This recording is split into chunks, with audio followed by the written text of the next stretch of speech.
俄罗斯疯狂下注入侵北约领空，丹麦、芬兰、立陶宛、德国接连遇袭，欧洲已不再安全。匈牙利侦察无人机入侵乌克兰，特朗普态度转变内幕，乌军反攻计划，反攻红军村，俄军陷入致命困境。加油站排队，俄罗斯经济正在下地狱。精彩资讯马上开始。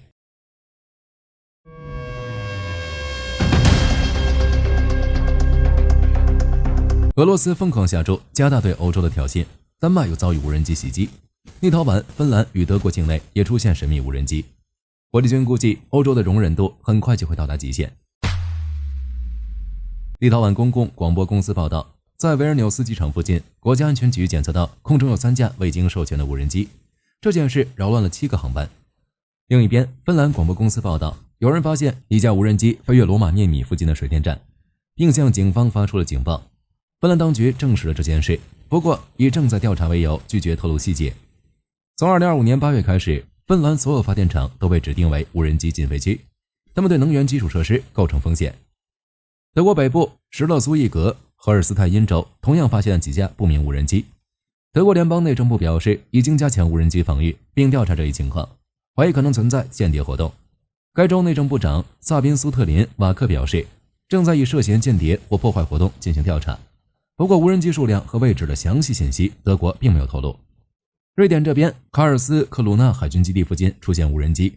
瑞典出动直升机跟踪，未选择将其击落。不明无人机出现在瑞典海军基地附近，可能是侦察，也可能是对瑞典防御的测试。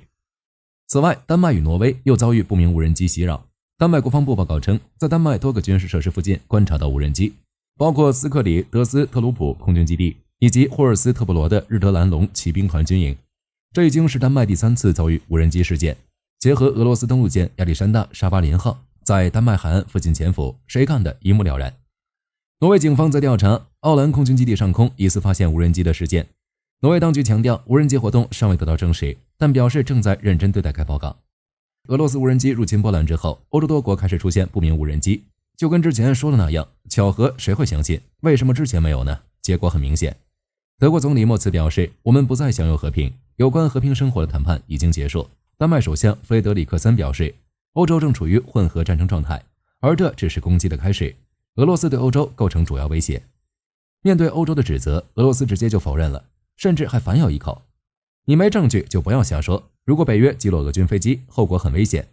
俄外交部发言人扎哈罗娃还指责乌克兰准备搞假旗行动，挑起北约与俄罗斯之间的战争。面对蛮不讲理的挑衅，波兰考虑修改宪法，允许其军队在未经北约和欧盟批准的情况下，在乌克兰上空击落俄罗斯无人机。目前波兰的法律是未经欧盟和北约事先批准，禁止军方击落俄罗斯飞机。现在这已经要变了，早在2025年6月，波兰国防部就提出了这项法案，军队可以直接击落俄罗斯飞机。因为俄罗斯近期的举动，现在可以加快审议这项法律草案。接下来我们或许就能看到波兰击落俄无人机，甚至是战机。就当前的状况来看，指责换不来和平，反而是俄罗斯变本加厉的挑衅。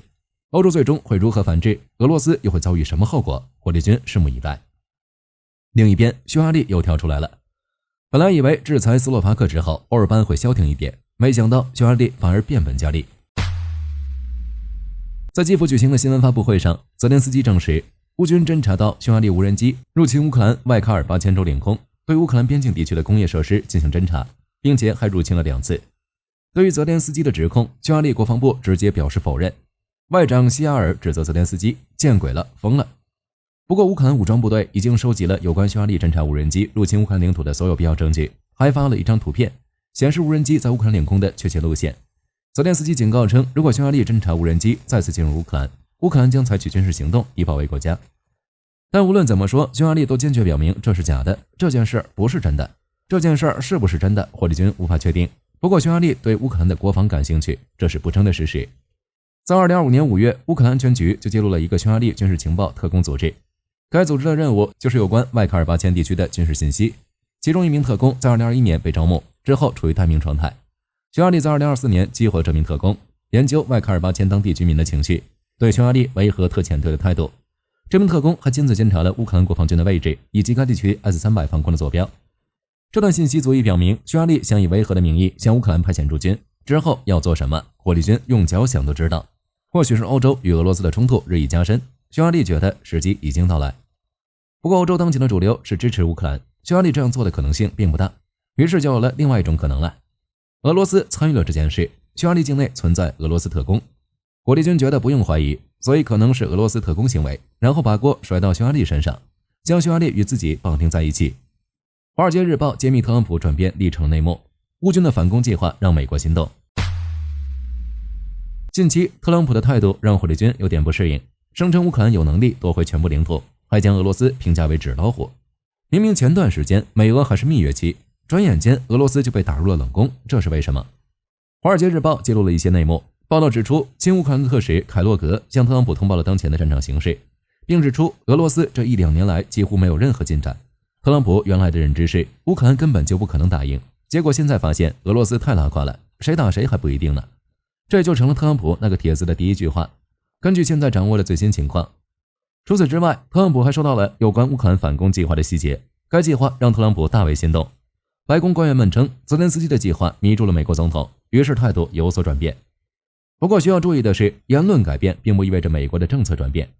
根据《华尔街日报》的说法，特朗普的言论目的是向俄罗斯施压，并不代表政策会出现重大变化。这也就意味着美国援助乌克兰，而是继续外售，顶多武器变多而已。当然，对于乌克兰来说，这种微弱的变化也是有利的，可以通过军售的方式从美国获得武器弹药与情报支持，这一点对乌克兰至关重要。而且这只是开始，现在政策不转变，不代表之后也是如此。就像泽连斯基之前说的那样，如果俄罗斯继续袭击乌克兰能源基础设施，美国将批准乌克兰使用美制武器打击俄本土。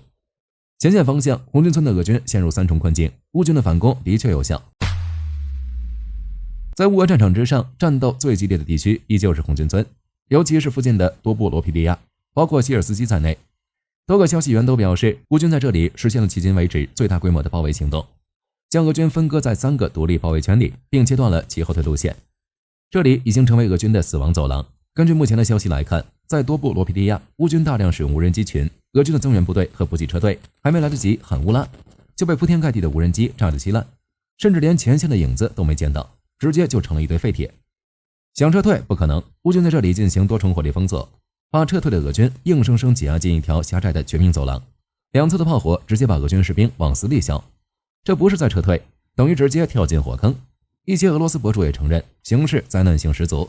部队几乎被包围，支援人员短缺，损失惨重，其后果早已显现。毫无疑问，俄军在红军村打败仗，撬动了整个战局的底盘。为了拿下多布罗皮利亚，俄军不仅把压箱底的预备队全砸了进去，甚至不惜从其他战线抽血，把库皮扬斯克和苏梅等地的部队都拉过来支援红军村。结果呢，火力军只能说贪心不足蛇吞象。兵力分散之后，俄军根本没有足够的力量去维持对红军村近乎全线的进攻了。这直接导致的结果就是，原本就焦灼的库皮扬斯克和苏梅方向的进攻瞬间萎靡不振。那些自称英勇作战的俄军部队，包括第810海军陆战旅，再次一头扎进泥潭，出不来了。甚至有俄军士兵声称，所有人都会被消灭。乌军攻势猛烈，我们甚至连像样的侦察都没有，彻底完蛋了。如今看来，当初俄军对多布罗皮利亚的进攻，无论是乌军疏忽放进来的，还是有意引诱，现在都成了乌军手上的提线木偶。乌军不仅成功包围了俄军，像一个无底洞一样，持续吸引俄军向这里投入更多的资源和兵力，然后一口口吃掉。这场围点打援的策略也成功牵制了其他战线，想救援就要不断支援，即使无法成功，没办法，这么多俄军被围困和消灭，无论是对内部的宣传，还是对前线将士的士气，都是毁灭性的打击。火力军估计，多布罗皮利亚的俄军指挥官现在已经坐立不安了。无论从战术上还是战略上，都对乌克兰有利。甚至远在克里姆林宫的那些决策者们，现在也只能硬着头皮，被动的继续向多布罗皮利亚砸钱砸兵。除了地面部队外，乌克兰空军也对红军村一带展开了轰炸。诺尔报告称，本次空袭中，乌军摧毁了俄军建在前线的一个指挥系统，从而支援地面部队的反攻。就结果来看，在红军村方向，乌军已经夺回了331平方公里的领土，外加16个定居点。接下来战况如何，火力军将持续关注。战场之外，因为乌克兰的打击，俄罗斯内部的汽油短缺问题愈演愈烈。特朗普直言，俄罗斯经济正在下地狱。克里米亚地区由于汽油短缺，加油站排起了长队。据俄罗斯媒体报道，克里米亚一半的加油站已经停止销售汽油。这不是个例，在利佩茨克州，居民抱怨 AI95 汽油价格高昂，达到每加仑 3.7 美元。在2023年的时候，这个数字还是 2.15，2024年9月，价格也只是每加仑 2.4 美元。不过因为乌军的袭击，汽油价格大幅上涨，莫斯科、列宁格勒、梁赞等将燃油购买限制在10至20升，或者只销售柴油。别尔哥罗德州与克里米亚燃料短缺尤为严重，边境地区的俄罗斯人甚至还要开车去哈萨克斯坦等邻国加油。对此，火力军只能说，虽然俄罗斯国防部不承认乌克兰无人机击中炼油厂，但事实不容掩盖。一些俄罗斯军事博主将目前的油荒与1917年的面包短缺相提并论。就目前的状况发展，或许俄军还没有在战场上被击败，内部就爆炸了。这并非危言耸听，俄罗斯修复炼油厂的速度远远不如乌军的打击速度，没办法，缺乏零配件和技术支持，并且乌克兰的远程无人机产量还在不断增加，火箭鸟也没有大规模使用。再过一段时间，俄罗斯的处境将更加艰难。除此之外，特朗普在白宫举行的新闻发布会上表示，俄罗斯的经济正在走向地狱，克里姆林宫则否认崩溃。但燃油短缺、国内经济停滞，加上增税，民众的生活成本上涨，动乱是肯定的，崩溃只是时间问题。偏偏俄罗斯也没什么办法缓解这一问题。在7月份的时候，普京签署法令，允许外国投资者通过特殊的入境账户投资俄罗斯债券、存款和衍生金融产品，承诺资金不会被冻结。最开始的时候，俄罗斯央行信心满满的表示，该举措将成为吸引外资回流的重要通道，结果却令普京大失所望。到目前为止，还未收到一份申请。在实行这个政策之前，俄罗斯就应该想到这个结果。在乌俄战争的当下，俄罗斯还能撑多久都不好说，万一经济崩溃，自己投的钱岂不是血本无归？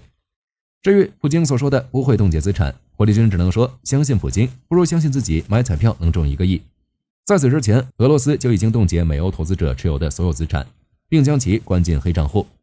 账户的股息、利息与收益既不能自由提取，也不能兑换外币。虽然俄罗斯表示这是对冻结俄罗斯3000亿美元外汇储备的反制，但问题是美欧并没有冻结俄罗斯合法投资者的资产。在这种情况下，谁投资俄罗斯，谁就是冤大头。最主要的是，俄罗斯现在是被制裁的状态，投资俄罗斯这不是纯纯给自己找事，给俄罗斯的入侵战争提供资金。万一暴露，结果就不是自己说了算了。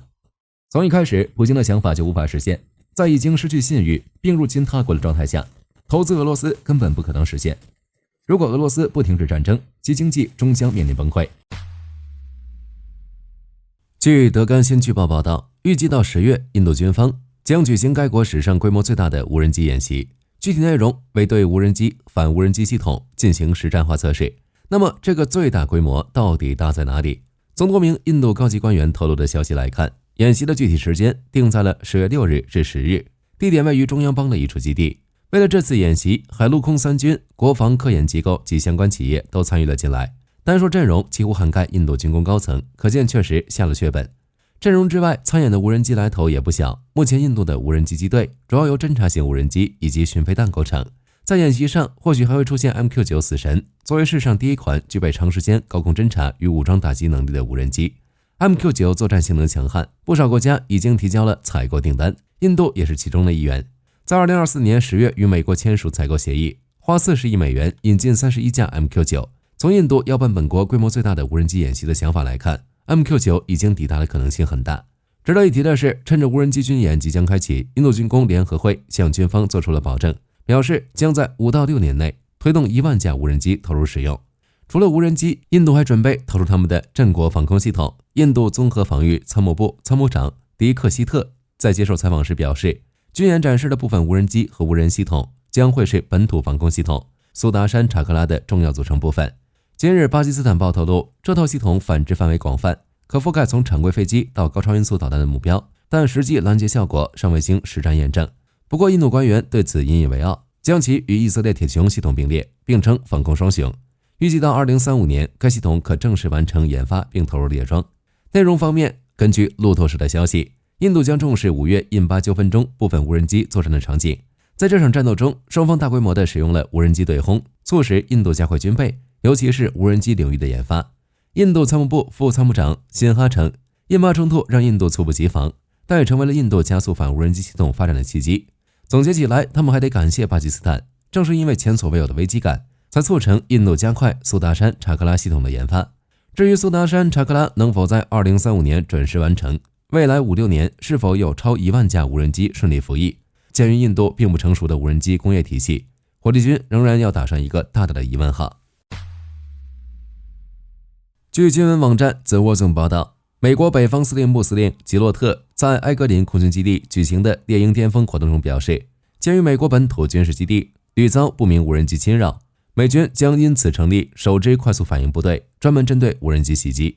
这支部队由反无人机专家、先进传感器、电子战系统以及无人机拦截器组成，24小时待命，随时出击，消灭潜在的空中威胁。具体配置方面，科技公司安杜迪尔为部队研发了可空运装备套装。这套装备整合了传感器、干扰效应器与识别软件，可运用撞击方式破坏来袭无人机。另外增加了追踪和识别功能，一次性能击落1至3组无人机。按照北方司令部的规划，未来将组建3支快速反应部队，分别部署在西岸、东岸和阿拉斯加。至于首支快速反应部队将驻守在科罗拉多州彼得森太空军基地，该基地第302空运联队旗下的 C-130运输机拥有远程投射能力，可将装备套件运送到需要的地方，帮助部队完成快速支援的工作。一般来说，军事基地都配备了反无人机系统，并不需要分心关注侵扰的无人机。美军却为这事成立了特别部队，怎么看怎么离谱。但回顾多个美军基地2年累计相关案件650多起的遭遇，大家就能理解吉洛特破防的原因了。最早的无人机侵扰事件源于2023年，兰利空军基地突然遭遇大规模无人机入侵，军方这时还在采取常规的电子干扰手段防御，效果着实让人汗颜。被电子干扰到的无人机没有受到一点影响，继续进行着侵扰其他基地的事。无奈之下，基地只好对入侵的无人机使用真理，一通炮火连天，无人机是纷纷下落了，但基地设施却遭了殃。这还只是一个开始，后来的赖特、帕特森空军基地、皮卡丁尼兵工厂等等各类重要军事设施都遭遇了类似的事件。按吉洛特的话说，像苍蝇一样围上来，让人烦不胜烦。不过采用可空运装备套装后，击落无人机基本不再是难事。从相关媒体的报道来看，在吉洛特接受媒体采访前1小时，安杜迪尔公司对这套装备进行了演示，效果出奇的好。安杜迪尔公司解释道，这套装备会自动确定无人机的具体位置，然后起飞追踪目标，操作员可决定下一步行动，但无需手动操作无人机飞行。通俗来说，就像一条空中军犬，让它去撕咬敌人，它立马冲过去，而不需要主人指挥它往哪边跑，怎么咬。不过对于能否凭借这套系统以及这支新型快速行动部队彻底解决军事基地无人机骚扰的问题，吉洛特似乎没抱太大的希望。他表示，目前美国每年飞行的无人机数量已达100万架，很快就会超过200万架，未来干扰的事件只会越来越多，快速反应部队能否忙得过来，他心里没有底。据印度时报报道，印度国防部与印度斯坦航空有限公司签署了一份价值70.3亿美元的合同，这份合同将为印度空军带来97架光辉战斗机，其中包括68架单座版和29架双座版，以及一些相关设备。光辉战机早在2016年便投入印度空军服役，印度国防部采购的战机是第4代型号光辉 MK-1A， 这些飞机将在2027年至2028年开始交付，并在6年内完成全部订单。至于国防部为什么一口气采购惊人的97架，原因大概有2点。第一个原因，目前的印度政府以军队现代化为战略重任，通俗来说，之前的战机型号太旧了，跟不上新时代战机的配置要求，光辉则是印度本土自研战机中最先进的型号。第二个原因则是国防部的这笔订单可以帮助印度提高本土武器产量，带动相关产业的发展。从光辉战机的性能来看，印度国防部并不算吃亏。作为轻型多用途战机，光辉战机参考了法国幻影2000的设计，采用大三角翼设计，拥有优秀的短距起降能力。发动机方面，原本想采用国产的卡佛里发动机，但这发动机目前都还在研发和测试阶段，真等它出厂，6代机都该满天跑了，因此改用了美国通用电气的 F404 GE IN20 发动机。各种设计综合起来，让它的最大飞行速度达到 1.6 马赫。至于印度国防部采购的 MK-1A， 属于光辉的量产型版本，也是光辉战斗机的升级版，机身配备了较为先进的航空电子设备、传感器以及生存系统，包含67个全新自主研发的部件，本土化程度超过了 64%。 目前的印度空军主要使用苏联时代制造的米格21战斗机，该战斗机在印度服役了数十年， MK-1A 和其他战机将逐渐接替它的位置。印度空军已确定在26日昌迪加尔的一个空军基地举行飞行表演仪式，或者说退役仪式，让1960年初次服役的米格21战斗机完成最后一次飞行，以此象征印度空军旧时代的落幕，新时代印度空军诞生。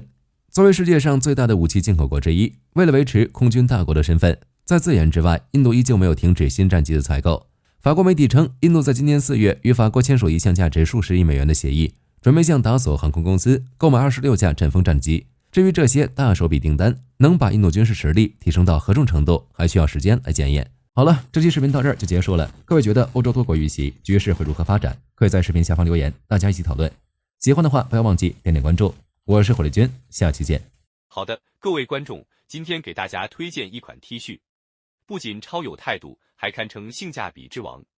首先，它超级轻，拿在手上轻飘飘，穿上身更是零负担，舒服到让你忘了它的存在。其次，面料剧透气，就像会呼吸一样，就算在外面跑一天，也能保持干爽，彻底告别黏腻感。最关键的是，价格真的让我惊掉下巴，仅需很少的钱，你就能拥有这份清爽。质量和舒适度绝对远超这个价位，闭着眼入都不亏，多买几件换着穿也毫无压力。链接已经给你们上了，这种宝藏 T 恤手慢无，赶紧去抢。